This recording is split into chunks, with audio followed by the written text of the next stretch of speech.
this lab is a little different than the past few labs that we've been doing in the class. One of the key differences is that we are not going to come back in here and do calcs. It's not going to work like that, okay?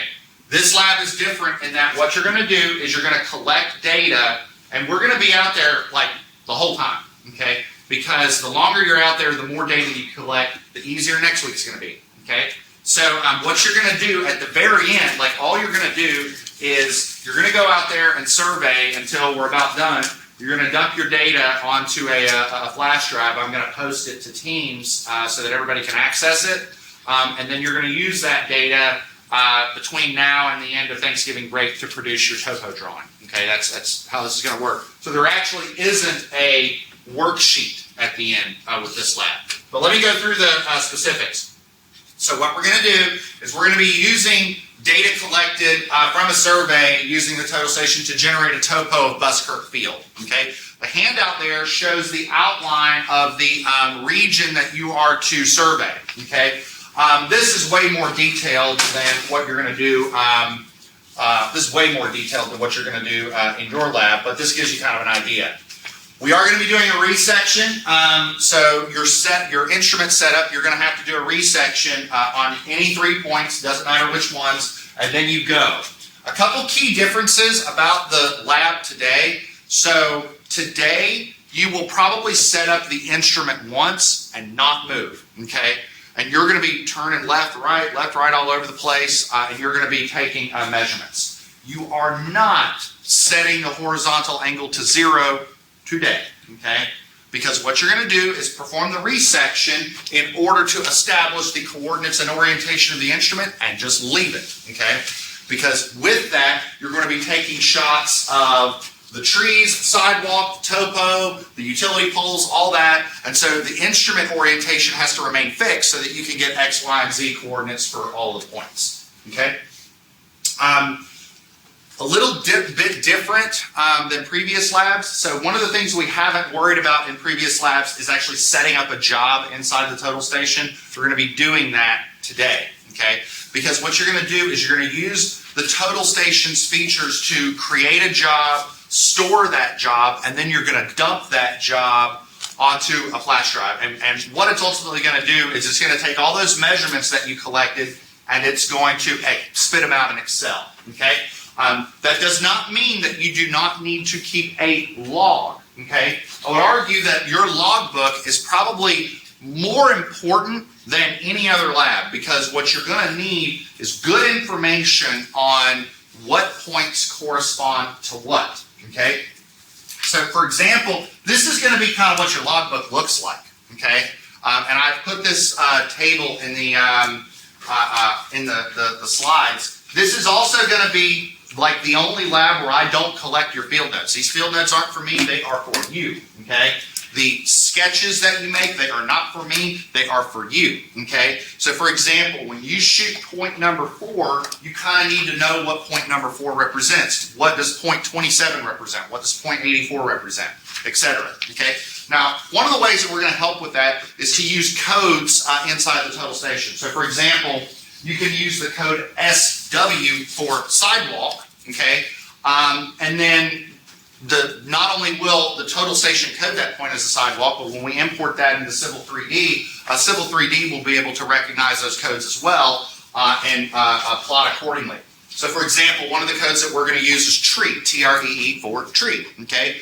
Once you import your codes or your points into AutoCAD Civil 3D, that's one of the only codes that AutoCAD will recognize right off the bat. So when you upload your points, you're going to see a bunch of points, but then you're going to see a bunch of trees because it'll recognize that code and create a tree symbol accordingly. Okay.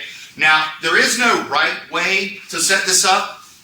You need to set this up your own way, but one piece of advice I would give you is to survey the points in order of their classification. Okay. So what I mean by that is do all the sidewalks first. Okay. Then do all the trees, then do all the contours, etc. Will it mean that your rod person is going to be running back and forth and back and forth? Yes, I fully understand that. But it will also make the data collection and the bookkeeping a lot easier, and you all need strong bookkeeping in order to process this topo later. Okay? So sketches help, codes help. Okay? All right? Let me mention a couple things. So what data are you going to collect? So you're going to collect data on the control points. So just to make sure everybody's clear, when you perform the resection, the only purpose of the resection is to establish the coordinates of the total station. But after you do the resection, you are actually going to need to shoot those control points again to store that measurement inside your data file. So you're going to have to shoot the control points twice. You're going to have to shoot all of them. The sidewalks, the utility poles, the trees, the contours. Contours is just the topographic features of the land. And then other miscellaneous points like the drainage gates, the quoits courts, benches, monuments, things like that. This is one of those labs where the more points that you collect, the better. And the other thing I'll mention, again, is what I mentioned in class, which is that I've seen it happen in a few different lab groups, and I made it a point to wait till later because now I think you can kind of understand what I'm talking about. And I'm going to use the caw group because I can't help but bring them up. We have a group that does that whenever they're done with the shot, and while it's humorous, it's actually really ingenious in that the rod person is not sitting there waiting to know when or not the measurement is good. I mean, we are outdoors. You can use your outdoor voice, okay? So, you know, like as you are collecting measurements and once you get into your rhythm, you should be collecting these data points pretty fast. And collecting a couple hundred data points is not unheard of in a lab like this. So set the rod down, collect the point, good, move on to the next one. Set the rod down, collect the point, good, move on to the next one. Like you want to be moving, okay? I'm not saying sacrifice accuracy, but you're collecting a lot of data, and I want you to be able to collect it in the next two labs. A couple things that I do want to mention regarding field collection, and I just mentioned this because we had a couple groups yesterday that maybe had, I don't want to say some trouble with this, but it maybe became a little bit more cumbersome than it needed to be. Ultimately, what we are going to do is export this data into Excel. One of the things that AutoCAD Civil 3D can do is you can actually program it to generate all the sidewalk lines for you. But it does require some specific coding of the points. So for example, we have sidewalk on a tangent, and then we might have, let's say, sidewalk BC, OC, and EC. And what that will tell AutoCAD to do is draw a circular curve right here, because you're going to see some segments of the sidewalk that are curved, okay?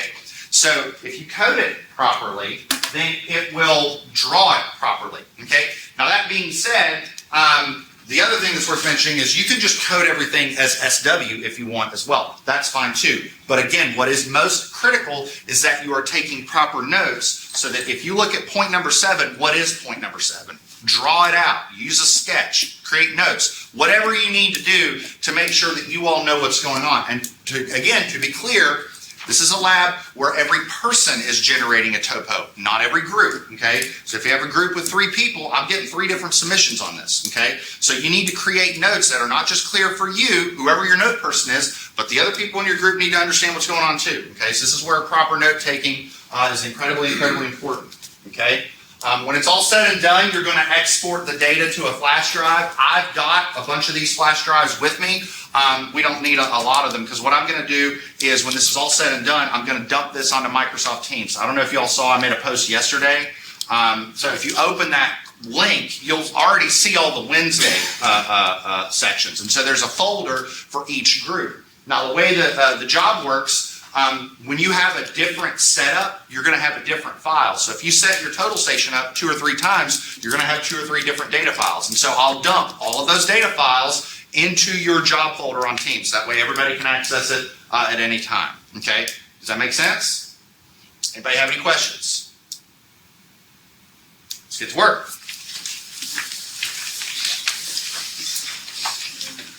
So does it matter like how far apart